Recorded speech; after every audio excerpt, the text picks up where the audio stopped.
आपका अपने YouTube channel maker of modern teacher पर।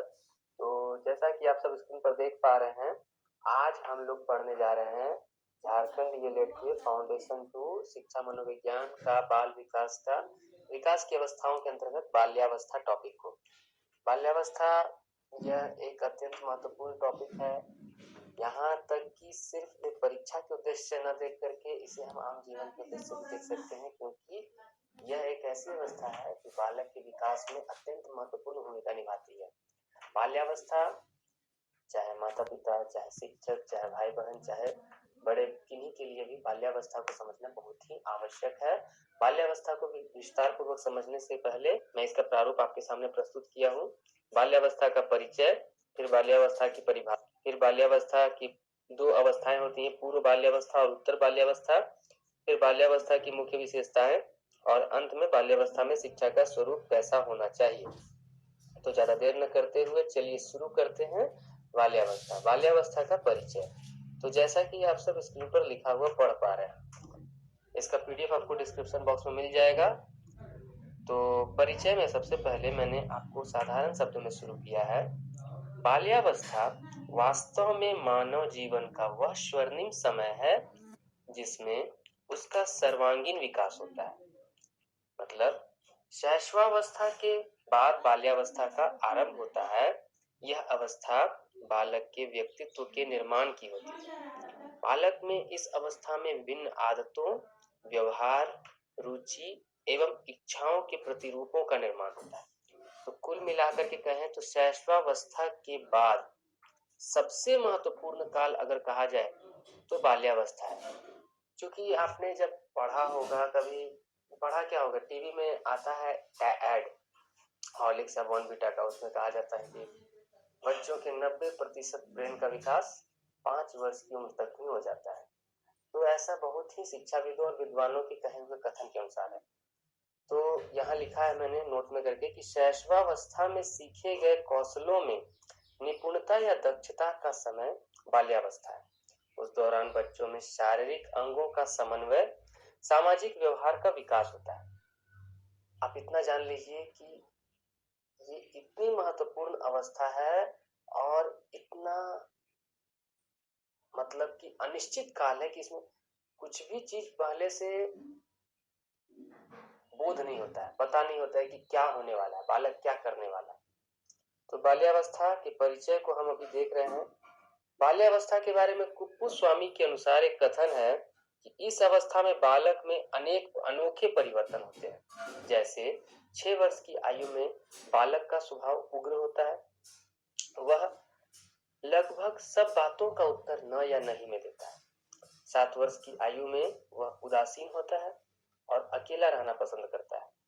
8 वर्ष की आयु में उसमें अन्य बच्चों से सामाजिक संबंध स्थापित करने की भावना बहुत प्रबल होती है और 9 से 12 वर्ष की आयु में विद्यालय में उसके लिए कोई आकर्षण नहीं रह जाता है।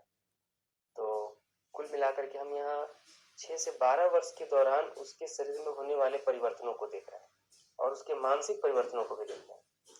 इसकी परिभाषा को हम थोड़ा गौर करके समझते हैं तो ब्लेयर, जोन्स एवं सिम्पसन के अनुसार शैक्षिक दृष्टिकोण से जीवन चक्र में बाल्यावस्था से महत्वपूर्ण और कोई अवस्था नहीं है। जो शिक्षक इस अवस्था के बालकों को शिक्षा देते हैं, उन्हें बालकों का, उनकी आधारभूत आवश्यकताओं का, उनकी समस्याओं एवं परिस्थितियों की पूर्ण जानकारी होनी चाहिए, जो उनके व्यवहार को रूपांतरित एवं परिवर्तित करते हैं। देखिए, बाल्यावस्था सच में अनोखा काल है। इतना अनोखा काल, इसमें बालक कब क्या करेगा कोई नहीं कह सकता है। उसका स्वभाव तुरंत भर में हंसने लगता है, वो तुरंत भर में रोने लगता है, तुरंत भर में हाँ कहता है, तुरंत भर में ना कहता है। उसके स्वभाव में तुरंत परिवर्तन आते रहता है। ये परिवर्तन कभी कभी हमें ऐसा भी महसूस कराते हैं कि उसमें परिपक्वता आ गई है, लेकिन यह मिथ्या परिपक्वता है। कोल व ब्रूस के अनुसार वास्तव में माता पिता के लिए बाल विकास की इस अवस्था को समझना सबसे कठिन है। कोई भी व्यक्ति बाल विकास की इस अवस्था को पूर्णतः समझ नहीं पाता है। कभी कभी इस अवस्था में बालक के द्वारा किए गए व्यवहारों के आधार पर जिन पियाजे जैसे साइंटिस्ट माने कि एजुकेशनिस्ट ने इन्हें लिटिल साइंटिस्ट यानी नन्हे वैज्ञानिक की संज्ञा भी दी है। तक कि शिक्षाविदों में भी इस अवस्था को लेकर के कुछ मतभेद पैदा हो जाते हैं। कोई इस अवस्था के कुछ गुणों को अलग बताता है, कोई कुछ गुणों को अलग बताता है। बाल्यावस्था का मूल काल जहाँ भी जो भी रहा हो, लेकिन साधारण रूप से देखा जाए तो सर्वसम्मत रूप से 3 से 12 वर्ष के बीच की आयु आती है। कहीं 2 से 12 देते हैं, कहीं 4 से 12 देते हैं, पर मैंने जनरली 3 से 12 वर्ष की आयु को रखा है। इस 3 से 12 वर्ष की आयु को 2 भागों में बांटा गया है। एक है पूर्व बाल्यावस्था, जो कि 3 से 6 वर्ष के दौरान होती है, और दूसरी है उत्तर बाल्यावस्था, जो 6 से 12 वर्ष के दौरान होती है। पूर्व बाल्यावस्था को पूर्णतः खिलौने की अवस्था कहा गया है, अर्थात इसे टॉय एज भी कहते हैं। इस उम्र में बच्चे ज्यादातर खिलौनों के साथ खेलना पसंद करते हैं। लड़के होंगे तो बंदूक, घोड़ा, गाड़ी, इस तरह के खिलौने, और लड़के ज्यादातर गुड़िया हो गई, या फिर घर बनाने वाले सामान, या फिर खाना बनाने वाले। लेकिन ऐसा नहीं कहना है कि ये इसी तरह के खिलौने पसंद करते हैं। दरअसल एक जेंडर डिस्क्रिमिनेशन, लैंगिक असमानता हमारे समाज में जो है ना, इसके अंतर्गत हम देखते हैं कि माता पिता बच्चों को इस प्रकार के खिलौने लेकर के देते हैं, जहाँ से विभेदीकरण की शुरुआत हो जाती है।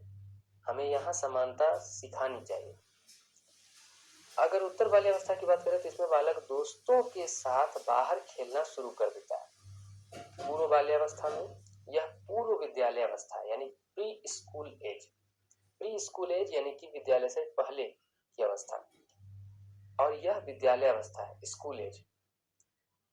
बालक दोस्तों के साथ खेलना शुरू करता है उत्तर बाल्यावस्था में, इसीलिए इसे गैंग एज भी कहा जाता है। ध्यान दीजिएगा, गैंग एज। पूर्व बाल्यावस्था, देखिए आपने पढ़ा होगा कि लेव वाइगोत्स्की कहते हैं कि इसमें भाषा का विकास बहुत तेजी गति से होता है। इसमें भाषाई शक्ति का विकास बहुत तीव्र गति से होता है, हमें कल्पना शक्ति का भी विकास होने लगता है, और इसीलिए ये प्रचार में आपने सुना भी होगा कि 90% ब्रेन का विकास 5 वर्ष की उम्र तक हो जाता है। और उत्तर बाल्यावस्था में हम पढ़ते हैं कि इस आयु वर्ग के बच्चे आपस में झगड़ा भी करते हैं। देखिए इसमें गैंग एज है तो जनरल सी बात है कि इनमें आपस में लड़ाई झगड़े भी बहुत ज्यादा होते रहते हैं, और इस उम्र के यानी कि उत्तर बाल्यावस्था की आयु वर्ग के बच्चों के बीच बनने वाले रिश्ते जीवन के लंबे समय तक बने रहते हैं। इस बच्चे को वो अपने दिल में बसा लिया, मतलब समझिए उसके साथ वो जीवन भर एक लंबे रिश्ते के साथ बना रहेगा, और जिसके साथ उसका झगड़ा शुरू हो गया तो समझिए कहीं ना कहीं मन मुटाव जीवन भर पैदा रहेगा। चौथा में है पूर्व बाल्यावस्था कि ये बच्चे वैज्ञानिक कल्पनाशील होते हैं। इसी आधार पर जिन पियाजे ने इन्हें लिटिल साइंटिस्ट या नन्हे वैज्ञानिक भी कहा है। ये अबोध होते हैं, अर्थात सत्य असत्य सही गलत की पहचान इन्हें नहीं हो पाती है। यहाँ तक कि ये अपने भावनाओं पर भी नियंत्रण रखना उतना अच्छा तरह से नहीं जानते हैं। देखते हैं छोटे बच्चे बिना कपड़े को बिना हाथ वालेंगे, लेकिन यही जब हम उत्तर बाल्यावस्था को देख रहे हैं तो इसमें सत्य असत्य का बोध होने लगता है। उन लोगों को अपनी माने कि एक शर्म की भावना उनके अंदर विकसित होने लगती है, संकोच की भावना उनके अंदर पैदा होने लगती है। तो ये हमने पूर्व बाल्यावस्था और उत्तर बाल्यावस्था को विस्तार पूर्वक देखा। अब हम बाल्यावस्था को समग्रता पूर्वक उसकी विशेषताओं का अध्ययन कर लेते हैं। पहला, शारीरिक व मानसिक स्थिरता। उत्तर बाल्यावस्था पहुंचते पहुंचते हम देखते हैं कि उसका 6 से 12 वर्ष के दौरान शारीरिक और मानसिक विकास होना रुक जाता है। वो जिस स्तर पर रहता है उसी स्तर पर बना रहता है। तो इस अवस्था को देखते हुए रॉस ने इस अवस्था को मिथ्या परिपक्वता का काल बनाया है। ठीक है ना, मिथ्या यानी कि फॉल्स मैच्योरिटी का काल बताया है। शारीरिक और मानसिक स्थिरता बाल्यावस्था की सबसे महत्वपूर्ण विशेषता है। दूसरा, मानसिक योग्यताओं में वृद्धि। बालक साधारण बातों पर अपना ध्यान बहुत देर तक केंद्रित कर सकता है, किसी भी बात को सुनते रहेगा चुपचाप शांतिपूर्वक। उसमें अपने पूर्व अनुभवों को स्मरण रखने की योग्यता उत्पन्न हो जाती है, बातों को याद रखना शुरू कर देता है। तीसरा है जिज्ञासा की प्रबलता। अब वह शिशु के समान नहीं पूछता कि वह क्या है, बल्कि वह पूछता है यह ऐसा कैसे है, यह क्यों हुआ आदि। रचनात्मक कार्यों में आनंद। बालकों को रचनात्मक कार्यों में विशेष आनंद आता है। वह साधारणतः घर से बाहर किसी प्रकार का कार्य करना चाहते हैं, जैसे बगीचे में काम करना, औजारों से लकड़ी की वस्तुएं बनाना, मतलब कि ये सब कार्य करने में लड़के ज़्यादा पसंद करते हैं और लड़कियां ज़्यादातर घर के कामों में, खाना बनाने में, ये खाना बनाने वाले खिलौनों से साथ, कपड़ों के साथ, इन सब में काम में लग जाती हैं। और देखा भी क्या है कि जिम्मेदारी, एक जिम्मेदारी जो होता है, ये जिम्मेदारी उठाना शुरू करने लगते हैं। समूह की भावना, समूह की भावना का विकास, ये ग्रुप में रहने लगते हैं, समूह की भावना का विकास इनके अंदर होने लगता है। उत्तर बाल्यावस्था के प्रारंभ में बच्चे अन्य बालक बालिकाओं के साथ खेलना शुरू करने लगते हैं। संवेगों का दमन व प्रदर्शन, शैशवावस्था में प्रबल काम प्रवृत्ति पर अब वे दमन करने लगते हैं तथा अपनी भावनाओं पर नियंत्रण करना सीख जाते हैं। और छठा है संग्रह करने की प्रवृत्ति। यह एक खास प्रवृत्ति, आप देखिएगा इस एज के बच्चों को उनके घरों में, उनके टेबल पर, उनकी अलमारी में जब चेक कीजिएगा, तरह तरह की फालतू चीजें पड़ी रहती हैं। लकड़ी, पत्थर, कपड़े, मूर्ति, चित्र, खिलौने, टूटे फूटे पेंसिल, रबड़, कटर, इन चीजों को जमा करना सीखने लगते हैं और ये संग्रह करने की प्रवृत्ति इनके अंदर बढ़ने लगती है। और सातवां, सबसे अंतिम और सबसे खतरनाक, निरुद्देश्य भ्रमण करने की प्रवृत्ति। मैं सभी को बताना चाहूंगा कि लगभग 9 वर्ष के बालकों के में ऐसी प्रवृत्ति देखने को मिलती है कि वे आवारा घूमने, बिना छुट्टी लिए विद्यालय से भागने और आलसपन की प्रवृत्ति उनमें आने लगती है। समय टाइम पास करना, पढ़ने में मन नहीं लगना, इधर उधर घूमते फिरते चलना। तो ये आवारा प्रवृत्ति जो 6 क्लास के आसपास, आप देखिएगा 5, 6 से लेकर के 7 के बीच में, इस एज के इस क्लास के बच्चे 9, 10 के आसपास की उम्र के इन बच्चों में ये प्रवृत्ति घूमने को लगती है। अब हम देखते हैं बाल्यावस्था में शिक्षा का स्वरूप। तो बाल्यावस्था में शिक्षा का स्वरूप कैसा होना चाहिए? तो सबसे पहला कि इसमें भाषा के ज्ञान पर बल देना चाहिए। दूसरा, रोचक विषय सामग्री का प्रयोग करना चाहिए। तीसरा, पाठ्यवस्तु व शिक्षण विधि में समय समय पर परिवर्तन करते रहना चाहिए ताकि उनमें बोरियत की भावना न आए और वे पढ़ाई को रुचि के साथ करें। सामूहिक प्रवृत्ति का विकास करना चाहिए, क्योंकि ये गैंग एज है, इसलिए इनमें जो ना सामूहिक भावना का विकास करना चाहिए। रचनात्मक कार्यों की व्यवस्था करनी चाहिए, ऐसा एक्टिविटी करवाना चाहिए ताकि इनमें craft work, activity work, project work, इन कार्यों के द्वारा इनमें व्यवस्था करनी चाहिए। और पाठ्य सहगामी क्रियाओं की व्यवस्था होनी चाहिए, यानी कि एक्स्ट्रा करिकुलर एक्टिविटी। संचय प्रवृत्ति को प्रोत्साहन देना चाहिए, क्योंकि इनमें चीजों को जमा करने की प्रवृत्ति बढ़ने लगती है, इसीलिए इनमें संचय की प्रवृत्ति को प्रोत्साहन देना चाहिए। आठवां, सामाजिक व नैतिक गुणों का विकास करना चाहिए। नौवां, संवेगों के अवसर प्रदान करने चाहिए। ड्रामा, डांस, कल्चरल प्रोग्राम, ये सब स्कूल में इसलिए करवाए जाते हैं ताकि उनमें संवेगों को प्रदर्शन करने की भावना विकसित हो। और अंत में क्रिया व खेल द्वारा शिक्षा प्रदान करनी चाहिए। तो इस प्रकार आज हमने देखा बाल्यावस्था यानी कि चाइल्डहुड, एक बहुत ही अनोखा काल जीवन का।